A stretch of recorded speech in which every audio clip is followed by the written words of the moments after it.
The Book of 2 Samuel.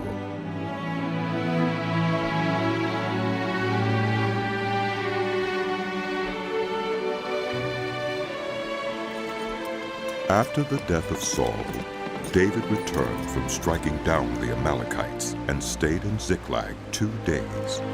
On the 3rd day, a man arrived from Saul's camp with his clothes torn and dust on his head.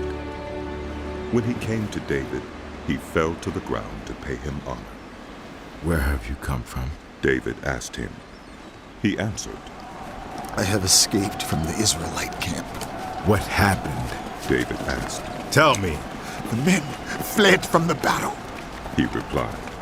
Many of them fell and died, and Saul and his son Jonathan are dead."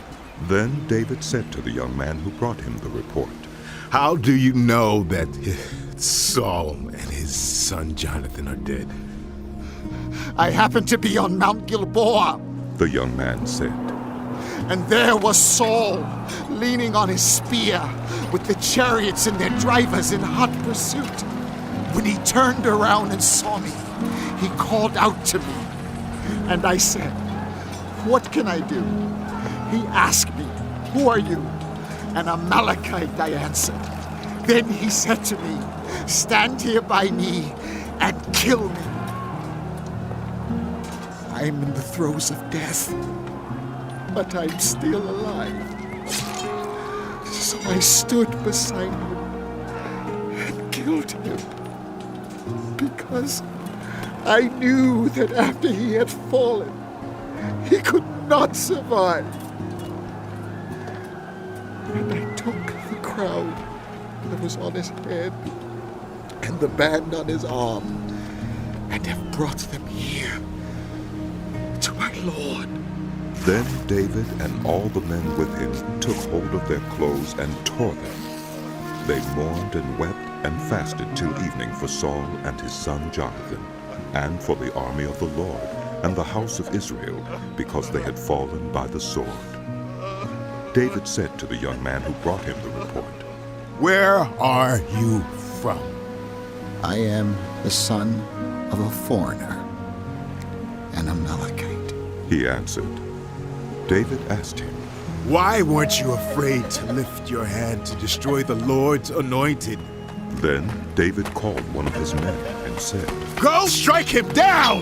So he struck him down, and he died. For David had said to him, "Your blood be on your own head. Your own mouth testified against you when you said, 'I killed the Lord's anointed.'" David took up this lament concerning Saul and his son Jonathan, and he ordered that the people of Judah be taught this lament of the bow. It is written in the book of Jasher. "A gazelle lies slain on your heights, Israel. How the mighty have fallen. Tell it not in Gath, proclaim it not in the streets of Ashkelon, lest the daughters of the Philistines be glad, lest the daughters of the uncircumcised rejoice. Mountains of Gilboa, may you have neither dew nor rain, may no showers fall on your terraced fields. For there the shield of the mighty was despised, the shield of Saul, no longer rubbed with oil. From the blood of the slain, from the flesh of the mighty, the bow of Jonathan did not turn back, the sword of Saul did not return unsatisfied. Saul and Jonathan, in life they were loved and admired, and in death they were not parted. They were swifter than eagles, they were stronger than lions. Daughters of Israel, weep for Saul, who clothed you in scarlet and finery, who adorned your garments with ornaments of gold. How the mighty have fallen in battle. Jonathan lies slain on your heights. I grieve for you, Jonathan, my brother. You were very dear to me. Your love for me was wonderful, more wonderful than that of women. How the mighty have fallen. The weapons of war have perished." In the course of time, David inquired of the Lord. "Shall I go up to one of the towns of Judah?" He asked. The Lord said, "Go up." David asked, "Where shall I go?" "To Hebron." The Lord answered. So David went up there with his 2 wives, Ahinoam of Jezreel, and Abigail, the widow of Nabal of Carmel. David also took the men who were with him, each with his family, and they settled in Hebron and its towns. Then the men of Judah came to Hebron, and there they anointed David king over the house of Judah. When David was told that it was the men from Jabesh-Gilead who had buried Saul, he sent messengers to them to say to them, The Lord bless you for showing this kindness to Saul, your master, by burying him. May the Lord now show you kindness and faithfulness, and I too will show you the same favor, because you have done this. Now then, be strong and brave, for Saul, your master, is dead, and the house of Judah has anointed me king over them. Meanwhile, Abner, son of Ner, the commander of Saul's army, had taken Ish-Bosheth, son of Saul, and brought him over to Mahanaim. He made him king over Gilead, Asherai, and Jezreel, and also over Ephraim, Benjamin, and all Israel. Ish-Bosheth, son of Saul, was 40 years old when he became king over Israel, and he reigned 2 years. The house of Judah, however, remained loyal to David. The length of time David was king in Hebron over the house of Judah was 7 years and 6 months. Abner, son of Ner, together with the men of Ish-Bosheth, son of Saul, left Mahanaim and went to Gibeon. Joab, son of Zeruiah, and David's men went out and met them at the pool of Gibeon. One group sat down on one side of the pool and one group on the other side. Then Abner said to Joab, Let's have some of the soldiers get up and fight hand-to-hand in front of us. All right, let them do it. Joab said. So they stood up and were counted off, 12 men for Benjamin and Ish-Bosheth, son of Saul, and 12 for David. Then each man grabbed his opponent by the head and thrust his dagger into his opponent's side, and they fell down together. So that place in Gibeon was called Helkath Hazurim. The battle that day was very fierce, and Abner and the Israelites were defeated by David's men. The 3 sons of Zeruiah were there, Joab, Abishai, and Asahel. Now Asahel was as fleet-footed as a wild gazelle. He chased Abner, turning neither to the right nor to the left as he pursued him. Abner looked behind him and asked, Is that you, Asahel? It is, he answered. Then Abner said to him, Turn aside to the right or to the left. Take on one of the soldiers and strip him of his weapons. But Asahel would not stop chasing him. Again Abner warned Asahel, Stop chasing me! Why should I strike you down? How could I look your brother Joab in the face? But Asahel refused to give up the pursuit. So Abner thrust the butt of his spear into Asahel's stomach, and the spear came out through his back. He fell there and died on the spot. And every man stopped when he came to the place where Asahel had fallen and died. But Joab and Abishai pursued Abner, and as the sun was setting, they came to the hill of Ammah, near Giah, on the way to the wasteland of Gibeon. Then the men of Benjamin rallied behind Abner. They formed themselves into a group and took their stand on top of a hill. Abner called out to Joab, Must the sword devour forever? Don't you realize that this will end in bitterness? How long before you order your men to stop pursuing their fellow Israelites? Joab answered, As surely as God lives, if you had not spoken, the men would have continued pursuing them until morning. So Joab blew the trumpet, and everyone came to a halt. They no longer pursued Israel, nor did they fight any more. All that night Abner and his men marched through the Arabah. They crossed the Jordan, continued through the morning hours, and came to Mahanaim. Then Joab stopped pursuing Abner and assembled the whole army. Besides Asahel, 19 of David's men were found missing. But David's men had killed 360 Benjamites who were with Abner. They took Asahel and buried him in his father's tomb at Bethlehem.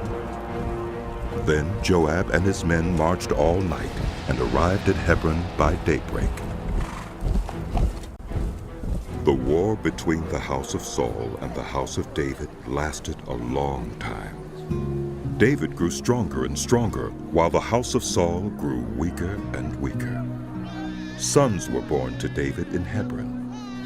His firstborn was Amnon, the son of Ahinoam of Jezreel. His second, Chileab, the son of Abigail, the widow of Nabal of Carmel. The third, Absalom, the son of Maacah, daughter of Talmai, king of Geshur.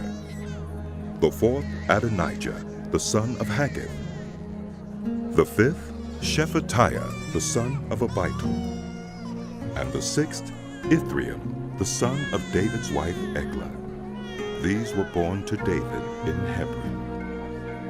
During the war between the house of Saul and the house of David, Abner had been strengthening his own position in the house of Saul. Now Saul had had a concubine named Rizpah, daughter of Aiah. And Ish-Bosheth said to Abner, "Why did you sleep with my father's concubine?" Abner was very angry because of what Ish-Bosheth said, so he answered, Am I a dog's head on Judah's side? This very day I am loyal to the house of your father Saul and to his family and friends. I haven't handed you over to David. Yet now you accuse me of an offense involving this woman. May God deal with Abner, be it ever so severely, if I do not do for David what the Lord promised him on oath, and transfer the kingdom from the house of Saul, and establish David's throne over Israel and Judah, from Dan to Beersheba." Ish-Bosheth did not dare to say another word to Abner because he was afraid of him. Then Abner sent messengers on his behalf to say to David, Whose land is it?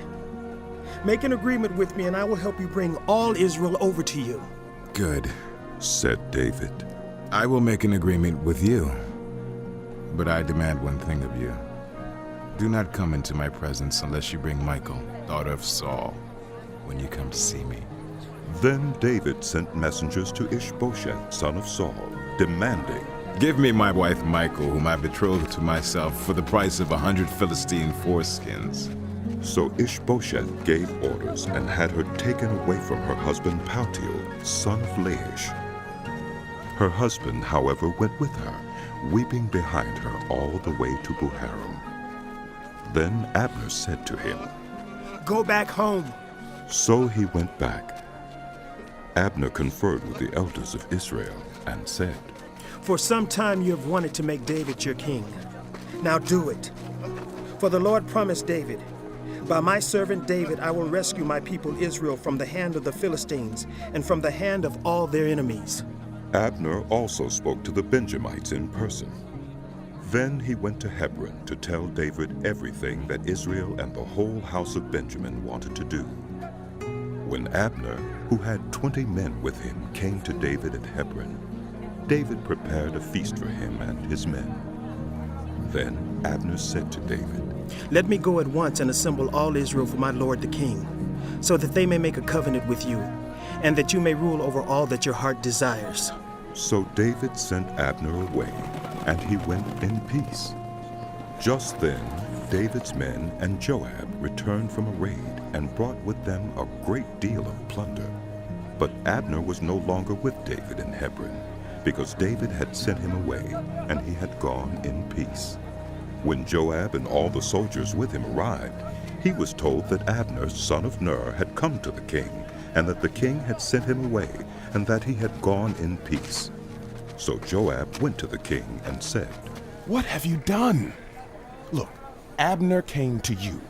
Why did you let him go? Now he is gone. You know Abner, son of Ner.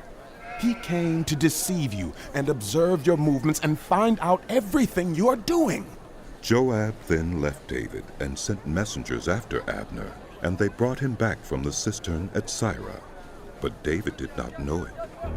Now when Abner returned to Hebron, Joab took him aside into an inner chamber, as if to speak with him privately. And there, to avenge the blood of his brother Asahel, Joab stabbed him in the stomach, and he died. Later, when David heard about this, he said, I and my kingdom are forever innocent before the Lord concerning the blood of Abner, son of Ner. May his blood fall on the head of Joab and on his whole family. May Joab's family never be without someone who has a running sore or leprosy, or who leans on a crutch, or who falls by the sword, or who lacks food. Joab and his brother Abishai murdered Abner because he had killed their brother Asahel in the battle at Gibeon. Then David said to Joab and all of Joab's men, Tear your clothes and put on sackcloth and walk in mourning in front of Abner. King David himself walked behind the bier. They buried Abner in Hebron, and the king wept aloud at Abner's tomb. All of Joab's men wept also. The king sang this lament for Abner. Should Abner have died as the lawless died, your hands were not bound, your feet were not fettered. You fell as one falls before the wicked. And all of Joab's men wept over him again. Then they all came and urged David to eat something while it was still day. But David took an oath, saying, May God deal with me, be it ever so severely, if I taste bread or anything else before the sun sets. All of Joab's men took note and were pleased. Indeed, everything the king did pleased them. So on that day, all of Joab's men and all Israel knew that the king had no part in the murder of Abner, son of Ner. Then the king said to his men, Don't you realize that a great commander has fallen in Israel this day? And today, though I am the anointed king, I am weak, and these sons of Zeruiah are too strong for me. May the Lord repay the evildoer according to his evil deeds. When Ish-Bosheth, son of Saul, heard that Abner had died in Hebron, he lost courage, and all Israel became alarmed. Now Saul's son had two leaders of raiding bands. One was named Baunah, and the other Rechab. They were sons of Remnan, the Beerothite from the tribe of Benjamin. Beeroth is considered part of Benjamin, because the people of Beeroth fled to Gittaim and have resided there as foreigners to this day. Jonathan, son of Saul, had a son who was lame in both feet. He was 5 years old when the news about Saul and Jonathan came from Jezreel. His nurse picked him up and fled, but as she hurried to leave, he fell and became disabled. His name was Mephibosheth. Now Rechab and Baunah, the sons of Rimmon the Beerothite, set out for the house of Ish-Bosheth, and they arrived there in the heat of the day while he was taking his noonday rest.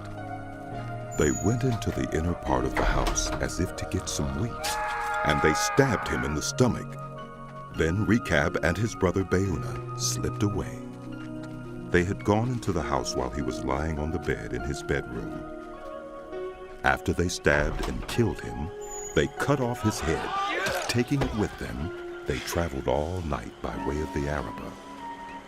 They brought the head of Ish-Bosheth to David at Hebron and said to the king, Here is the head of Ish-Bosheth, son of Saul, your enemy who tried to take your life. This day the Lord has avenged my lord the king against Saul and his offspring.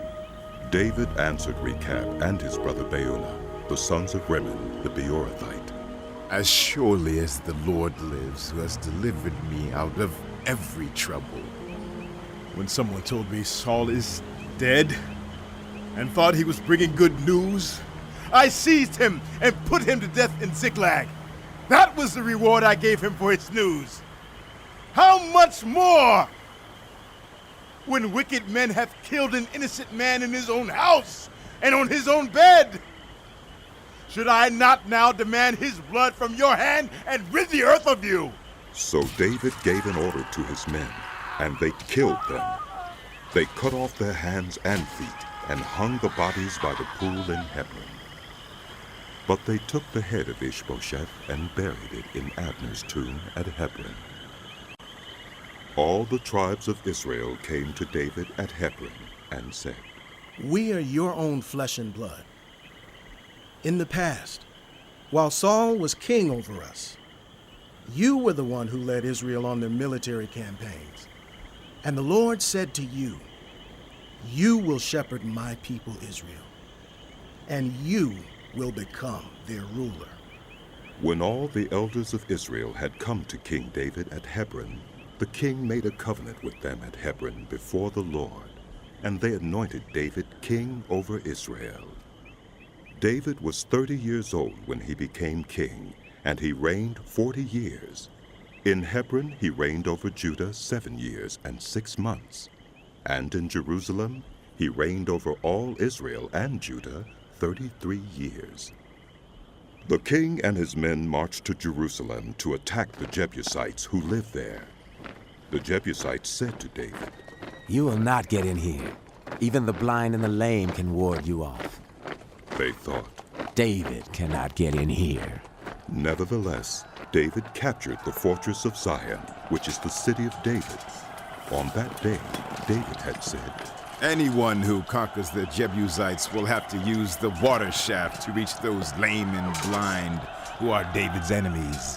That is why they say the blind and lame will not enter the palace. David then took up residence in the fortress and called it the City of David. He built up the area around it from the terraces inward, and he became more and more powerful because the Lord God Almighty was with him. Now Hiram, king of Tyre, sent messengers to David along with cedar logs and carpenters and stonemasons, and they built a palace for David.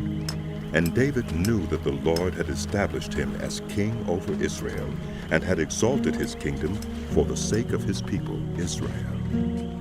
After he left Hebron, David took more concubines and wives in Jerusalem, and more sons and daughters were born to him.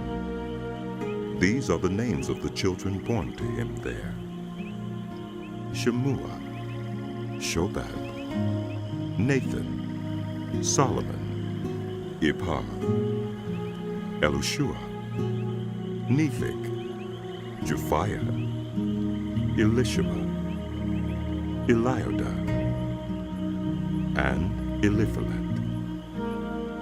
When the Philistines heard that David had been anointed king over Israel, they went up in full force to search for him. But David heard about it and went down to the stronghold. Now the Philistines had come and spread out in the valley of Rephaim. So David inquired of the Lord, Shall I go and attack the Philistines? Will you deliver them into my hands? The Lord answered him, Go, for I will surely deliver the Philistines into your hands. So David went to Baal-Perazim, and there he defeated them. He said, As waters break out, the Lord has broken out against my enemies before me. So that place was called Baal-Perazim. The Philistines abandoned their idols there, and David and his men carried them off. Once more the Philistines came up and spread out in the valley of Rephaim. So David inquired of the Lord, and he answered, Do not go straight up, but circle around behind them and attack them in front of the poplar trees. As soon as you hear the sound of marching in the tops of the poplar trees, move quickly, because that will mean the Lord has gone out in front of you to strike the Philistine army. So David did as the Lord commanded him, and he struck down the Philistines all the way from Gibeon to Gezer. David again brought together all the able young men of Israel, 30,000. He and all his men went to Baalah in Judah to bring up from there the Ark of God, which is called by the name of the Lord Almighty, who is enthroned between the cherubim on the ark. They set the Ark of God on a new cart and brought it from the house of Abinadab, which was on the hill. Uzzah and Ahio, sons of Abinadab, were guiding the new cart with the Ark of God on it, and Ahio was walking in front of it. David and the whole house of Israel were celebrating with all their might before the Lord, with castanets, harps, lyres, timbrels, sistrums, and cymbals. When they came to the threshing floor of Nacon, Uzzah reached out and took hold of the ark of God, because the oxen stumbled. The Lord's anger burned against Uzzah because of his irreverent act. Therefore God struck him down, and he died there beside the ark of God. Then David was angry, because the Lord's wrath had broken out against Uzzah. To this day, that place is called Perez Uzzah. David was afraid of the Lord that day, and said, How can the ark of the Lord ever come to me? He was not willing to take the ark of the Lord to be with him in the city of David. Instead, he took it to the house of Obed-Edom the Gittite. The ark of the Lord remained in the house of Obed-Edom the Gittite for 3 months, and the Lord blessed him and his entire household. Now King David was told, The Lord has blessed the household of Obed-Edom and everything he has because of the ark of God. So David went to bring up the ark of God from the house of Obed-Edom to the city of David with rejoicing. When those who were carrying the ark of the Lord had taken 6 steps, he sacrificed a bull and a fattened calf. Wearing a linen ephod, David was dancing before the Lord with all his might, while he and the entire house of Israel were bringing up the ark of the Lord with shouts and the sound of trumpets. As the ark of the Lord was entering the city of David, Michal, daughter of Saul, watched from a window. And when she saw King David leaping and dancing before the Lord, she despised him in her heart. They brought the ark of the Lord and set it in its place inside the tent that David had pitched for it. And David sacrificed burnt offerings and fellowship offerings before the Lord. After he had finished sacrificing the burnt offerings and fellowship offerings, he blessed the people in the name of the Lord Almighty. Then he gave a loaf of bread, a cake of dates, and a cake of raisins to each person in the whole crowd of Israelites, both men and women, and all the people went to their homes.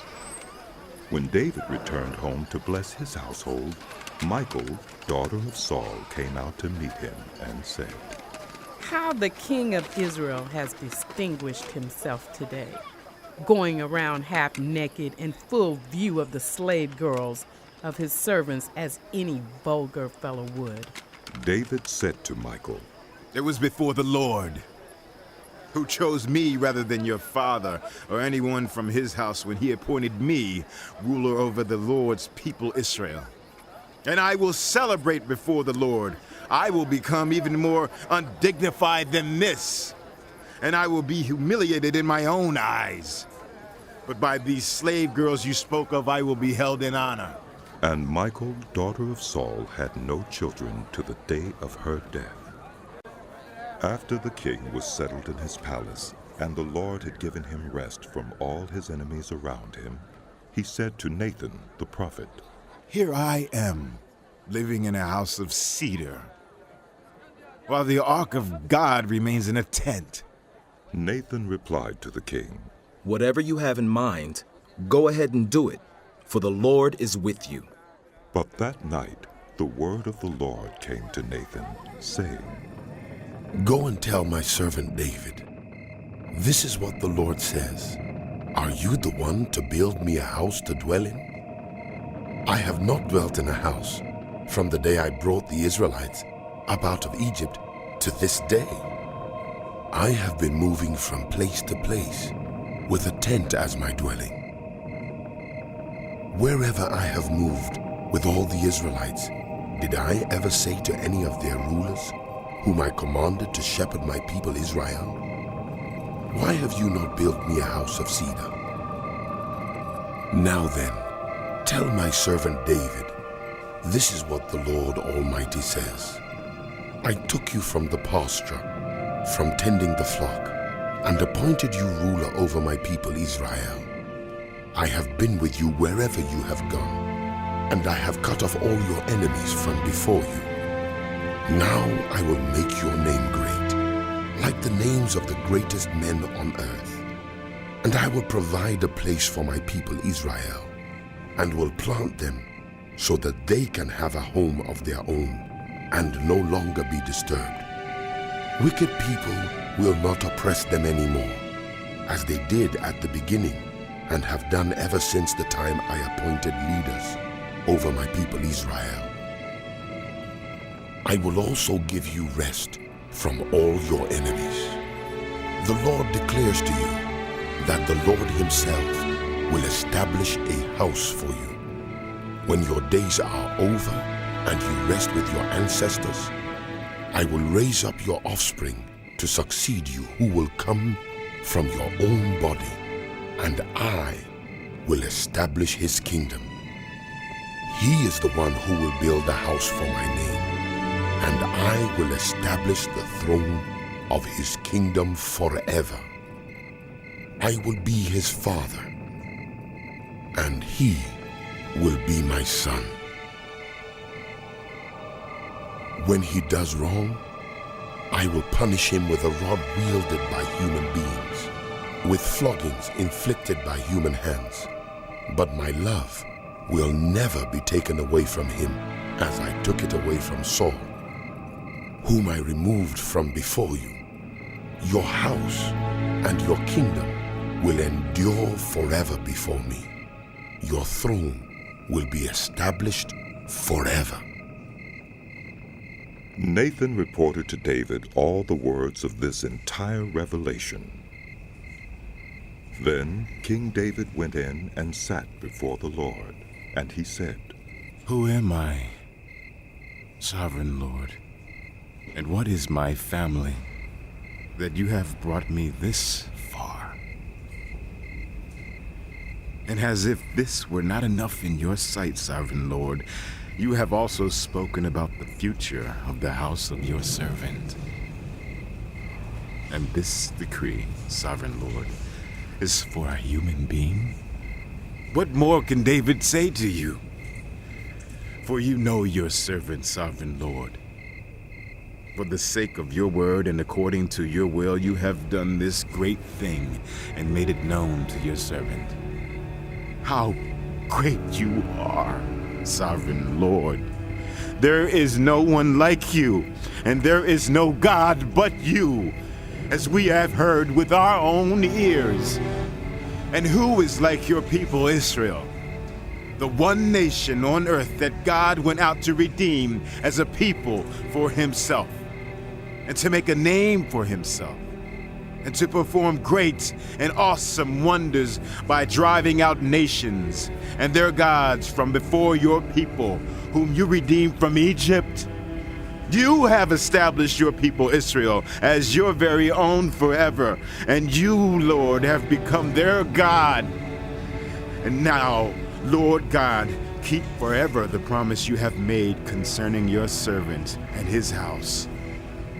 Do as you promised, so that your name will be great forever. Then people will say, The Lord Almighty is God over Israel, and the house of your servant David will be established in your sight. Lord Almighty God of Israel, you have revealed this to your servant, saying, I will build a house for you. So your servant has found courage to pray this prayer to you. Sovereign Lord, you are God. Your covenant is trustworthy, and you have promised these good things to your servant. Now be pleased to bless the house of your servant, that it may continue forever in your sight. For you, sovereign Lord, have spoken. And with your blessing, the house of your servant will be blessed forever. In the course of time, David defeated the Philistines and subdued them, and he took Metheg-Anna from the control of the Philistines. David also defeated the Moabites. He made them lie down on the ground and measured them off with a length of cord. Every 2 lengths of them were put to death, and the 3rd length was allowed to live. So the Moabites became subject to David and brought him tribute. Moreover, David defeated Hadadezer, son of Rehob, king of Zobah, when he went to restore his monument at the Euphrates River. David captured 1,000 of his chariots, 7,000 charioteers, and 20,000 foot soldiers. He hamstrung all but 100 of the chariot horses. When the Arameans of Damascus came to help Hadadezer, king of Zobah, David struck down 22,000 of them. He put garrisons in the Aramean kingdom of Damascus, and the Arameans became subject to him and brought tribute. The Lord gave David victory wherever he went. David took the gold shields that belonged to the officers of Hadadezer and brought them to Jerusalem. From Tebah and Berothai, towns that belonged to Hadadezer, King David took a great quantity of bronze. When Tu, king of Hamath, heard that David had defeated the entire army of Hadadezer, he sent his son Joram to King David to greet him and congratulate him on his victory in battle over Hadadezer, who had been at war with Tu. Joram brought with him articles of silver, of gold, and of bronze. King David dedicated these articles to the Lord, as he had done with the silver and gold from all the nations he had subdued, Edom and Moab, the Ammonites and the Philistines and Amalek. He also dedicated the plunder taken from Hadadezer, son of Rehob, king of Zobah. And David became famous after he returned from striking down 18,000 Edomites in the valley of Salt. He put garrisons throughout Edom, and all the Edomites became subject to David. The Lord gave David victory wherever he went. David reigned over all Israel, doing what was just and right for all his people. Joab, son of Zeruiah, was over the army. Jehoshaphat, son of Ahilud, was recorder. Zadok, son of Ahitub, and Ahimelech, son of Abiathar, were priests. Seraiah was secretary. Benaiah, son of Jehoiada, was over the Kerethites and Pelethites, and David's sons were priests.